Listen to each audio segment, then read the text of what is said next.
അവണിശ്ശേരി ഗ്രാമപഞ്ചായത്തിലെ 6 പുതിയ റോഡുകൾ നാടിന് സമർപ്പിച്ചു. എംപിയുടെ ആസ്തി വികസന ഫണ്ട് ചിലവഴിച്ച് നിർമ്മിച്ച റോഡുകളാണ് നാടിന് സമർപ്പിച്ചത്.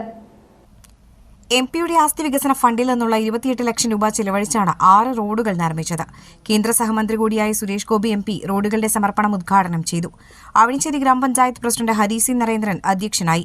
വൈസ് പ്രസിഡന്റ് ഗീതാ സുകുമാരൻ, വികസനകാര്യ standing committee chairperson Surya Shobhi, ward മെമ്പർമാരായ വൃന്ദ ദിനേശ്, സായ രാമചന്ദ്രൻ, രമണി നന്ദകുമാർ, ചേർപ്പ് ബ്ലോക്ക് പഞ്ചായത്ത് മെമ്പർ സുനിൽ ചാണാശ്ശേരി എന്നിവർ സംസാരിച്ചു.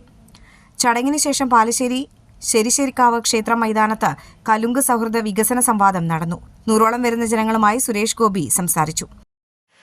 പിന്നെയുണ്ട് നമ്മുടെ കേരളത്തിൽ ഒരുപാട് ടൂറിസ്റ്റ് സ്ഥലങ്ങളുണ്ട്. അവിടെ വികസനം വരുന്നെങ്കിൽ കുറെ ബിൽഡിങ്ങുകൾ മാത്രമാണ് വരുന്നത്. ആ ബിൽഡിങ്ങിലൊന്നും കേരള തനിമയുള്ള ഒന്നും തന്നെ ഇല്ല.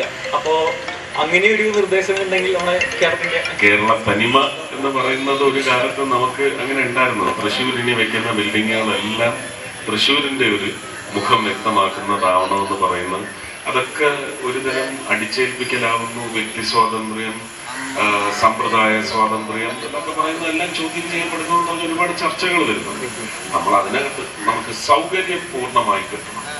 അല്ലാതെ ഒരു ഉന്തും തള്ളും ഒരു മുനയും ഉണ്ടാക്കി വെച്ചിട്ട് അങ്ങോട്ടൊന്ന് പോയി നമുക്കൊന്ന് നിൽക്കാൻ പോലും പറ്റാത്ത തരത്തിലുള്ള അതിനുവേണ്ടി കോൺക്രീറ്റും കമ്പിയും ചെലവാക്കുന്ന കാര്യങ്ങൾ ഒഴിവാക്കി പൂർണ്ണമായിട്ടും ഉപയോഗത്തിൽ വരുന്ന ഇൻഫ്രാസ്ട്രക്ചർ ബിൽഡിംഗ് ആ സൗകര്യത്തിലേക്ക് വരുത്തുമ്പോൾ തന്നെ മറ്റുള്ളവർക്ക് അസൗകര്യമുണ്ടാക്കുന്ന ഒരു ഇൻഫ്രാസ്ട്രക്ചർ ബിൽഡിംഗ് ഇത് വേണം, അത് പാടില്ല എന്ന് പറയുന്ന ഒരു നിഷ്കർഷത നമുക്ക് വെക്കാൻ പറ്റും. പക്ഷേ ഫുൾ കൾച്ചറൽ ബിൽഡിംഗ് അതിന് നിർദ്ദിഷ്ട സ്ഥാനങ്ങളുണ്ട്.